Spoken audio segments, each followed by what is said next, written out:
the ever-evolving and often unpredictable landscape of the Nigerian economy, the burning question for every ambitious entrepreneur remains, how do we not just survive, but achieve sustainable growth?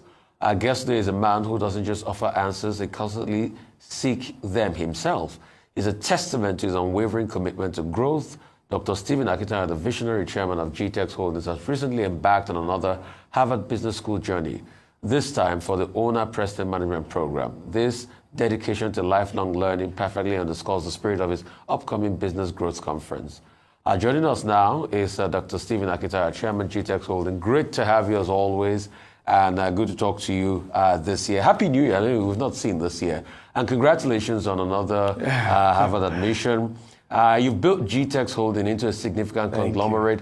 What are some of the pivotal moments or key decisions that fueled this growth? What lessons did those experiences teach you that you plan to share at this business conference and business growth conference? Well, it's good to see you again, Ruben. Thank you for having me. I think one of it is human resources. I remember when we started GTEx Holdings, we would do so much retreats, and we didn't even have enough money for many. And thank God for some of my friends who came to facilitate, who were willing to even facilitate for free, and we kept training.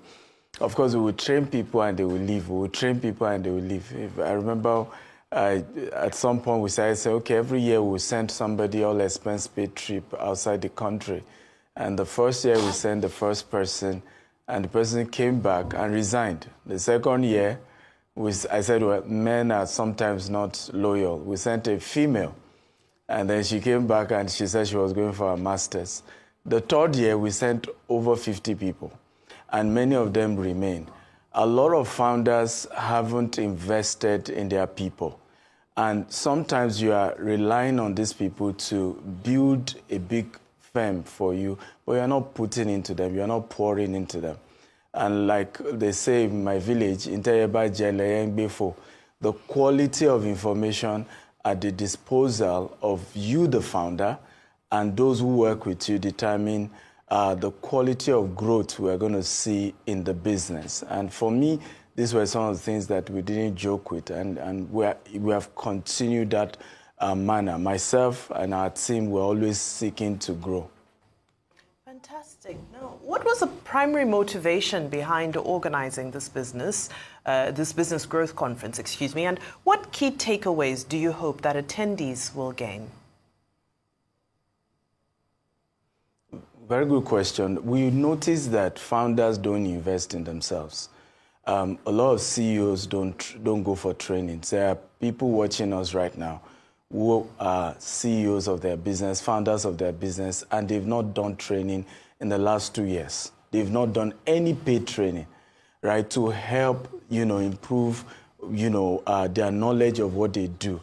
And what we even see in our part of the world in Nigeria, we see so much of leadership training, but we don't see business training. And leadership is just one aspect of business, right? We have several other aspects: product development, management, raising capital for your business, sales. There are so many aspects to running a business that most founders don't know. And in fairness, most people who even have MBAs don't end up starting businesses, right? Because many of us started business without any, what do you call it now, proposal or anything. We just started.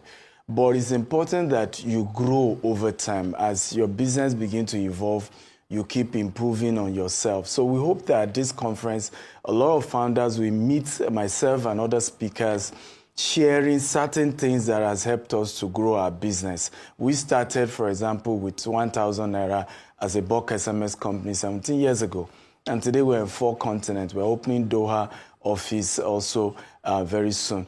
And so the question is, how did we do it? What were the information that we, the quality of skills that we deployed in that level of growth? And hopefully participants will be able to learn this.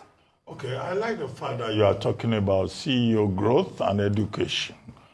Now, could you highlight a few key themes or topics that you believe are crucial for businesses to focus on in Nigeria? In Nigeria here, we have all kinds of, issues. succession planning, you know, the know-it-all syndrome. A man sets up a business, he thinks it's a corner shop and he's the only one who knows it all. You know, all those challenges. You've been in this space for a while, you know. So what do you think should be the crucial things for businesses in Nigeria, for CEOs in particular? Beautiful. We're having, for example, the founder of Rough and Tumble sharing on automation and succession, right? And people will be able to hear from that founder how, you know, she probably now goes to work just a few days in a week, having automated the business and having created a pathway for succession. Part of what we're going to be learning is how to have your company create content that can go viral. We have a CEO of a company coming to share. He has an average of their content having 2 million views. And these are adverts, you know, and he's been able to use social media to really, the concept of social media viral content to grow his business. And he's going to be sharing a lot about that. Our group CEO, who is an investment banker, will share on how do you position, what are the things you need to put in place in your business to be able to attract institutional funding, you know, so that the company can grow. So we are having to pick different aspects of, you know, businesses that, and we're brought in experts who are extremely good at it. Our own director of sales, who is an American, will be sharing, for example, how do you set up a sales coaching for your team? Because a lot of times we just have this sales staff we employ. There is no structured training for them so that they can continue to help the company sell. So I'm super excited because for us, this is a revolution in the business space. And I've always argued, I think even here on Arise, that we put too much emphasis on politics rather than put more emphasis on business.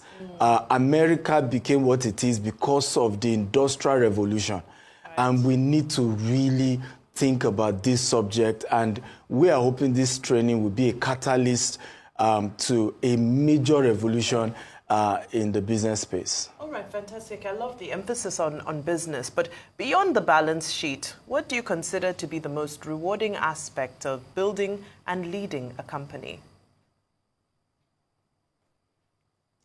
I tell people it's the people the lives you're able to touch.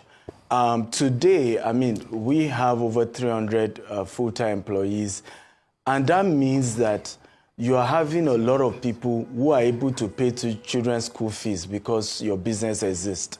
You have people who are able to pay house rent because your business exists. I've been asked many times what was some of my most exciting day as a founder. And you'll be shocked, it wasn't the day we made more money. It was the day I remember we had almost 50 people come to Maldives. The company has sponsored them on a vacation to Maldives and a retreat, and we're doing training. And I had to go welcome them at the jetty.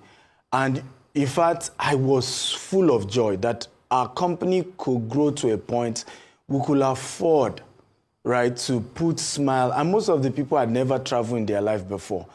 And so for me, you know, we need to look at business beyond just how much am I making as a founder, but we need to see from the impact we're able to make, from jobs, you know, we're able to create.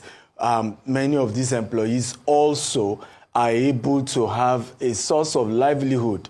They're also paying tax too, pay it to the government. So I think we've not hyped businesses enough in this country. We need to talk more business. We need to encourage more entrepreneurs. We need to also support, because part of what we're hoping this will do is create a community to support entrepreneurs. Because many startups just give up so easily because it can be daunting. You know, the pressure is real.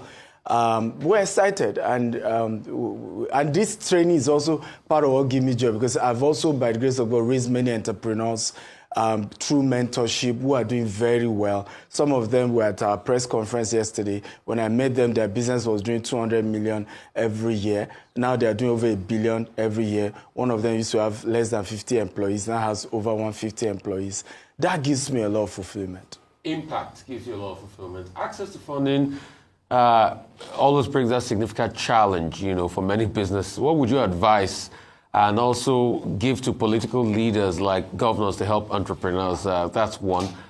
Then you can also tell us more about this event that is happening, the days, the time. I hear it's in Lagos and in Abuja. Also tell us about that. Tell us about that quickly. Okay. Well, I'm looking forward to seeing more responsible governors in Nigeria, right? This culture of the president is traveling, everybody jump, like schoolboys to join the president, when you need to sit down in your state and develop your state. You need to woo entrepreneurs into your state. I want to see more governors organize quarterly meetings with entrepreneurs, saying, I'm going to give you this concession. This is how developed economy work. I mean, governors now earn 3 times what they were earning before this administration. We're still not seeing companies. We're still not seeing businesses. We're still not seeing job creation. Election will come. You start giving bag of rice. That is not how to run a state. For this conference, it's holding starting tomorrow in Lagos, and it's at Abuja Continental Hotel, Ladi Kwali Banquet Hall.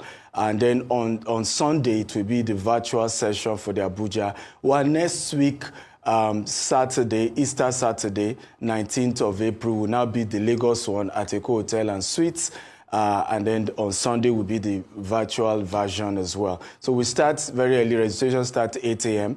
and people can go to the website and register. It really promises to be a life-changing event for entrepreneurs. I look forward to meeting you guys. Tell us the website, please. Just spell out the website so that for the sake of people that are listening. So the website is www.businessgrowthconference.org. They can scan the QR code as well, www.businessgrowthconference.org. And you can register there. I think there's even a 50% discount for viewers of Arise, so you can take advantage of that.